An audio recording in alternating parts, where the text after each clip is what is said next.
സ്നേഹമുള്ള സഹോദരങ്ങളെ, പ്രഭാതവന്ദനം. ഇന്നത്തെ സുവിശേഷത്തിലെ ഒരു വചനം എങ്ങനെയാണ്? എല്ലാം നിറവേറിക്കഴിഞ്ഞു എന്ന് ഈശോ പറയുകയാണ്. ഈശോയുടെ ബലിയാണ് എല്ലാം നിറവേറ്റിയത് എന്ന് നമുക്കറിയാം.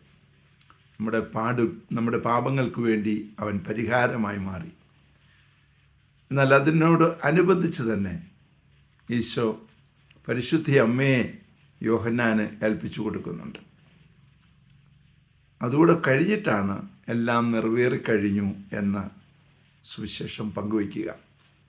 അതിൻ്റെ അർത്ഥം നമുക്ക് ഓരോരുത്തർക്കുമായിട്ട് പരിശുദ്ധ അമ്മയെ നൽകി എന്ന് തന്നെയാണ്. അപ്പോൾ അമ്മയുടെ സാന്നിധ്യം നമുക്ക് കൂടുതൽ ഉണർവാകും, ഉന്മേഷമാകും. ആ ശക്തമായ മാധ്യസ്ഥത്തോട് ചേർന്ന് നമുക്കും പ്രാർത്ഥിക്കാം. പരിശുദ്ധ അമ്മയെ സഹായിക്കണേ. വിശുദ്ധ യോസേപ്പ് പിതാവേ, ഞങ്ങൾക്ക് വേണ്ടി പ്രാർത്ഥിക്കണേ. പരിശുദ്ധാത്മാവേ, എഴുന്നള്ളി വരണേ.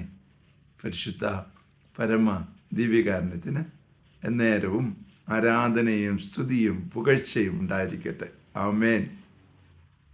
നമ്മുടെ കർത്താവായ യേശുക്രിസ്തുവിന്റെ കൃപയും പിതാവായ ദൈവത്തിന്റെ സ്നേഹവും പരിശുദ്ധാത്മാവിന്റെ സംസർഗവും സഹവാസവും സ്നേഹവും ശക്തിയും കൃപയും എല്ലാ അനുഗ്രഹങ്ങളും സമൃദ്ധമായി നിങ്ങൾ ഏവരോടും കൂടെ ഉണ്ടായിരിക്കട്ടെ, ഇപ്പോഴും എപ്പോഴും എന്നേക്കും.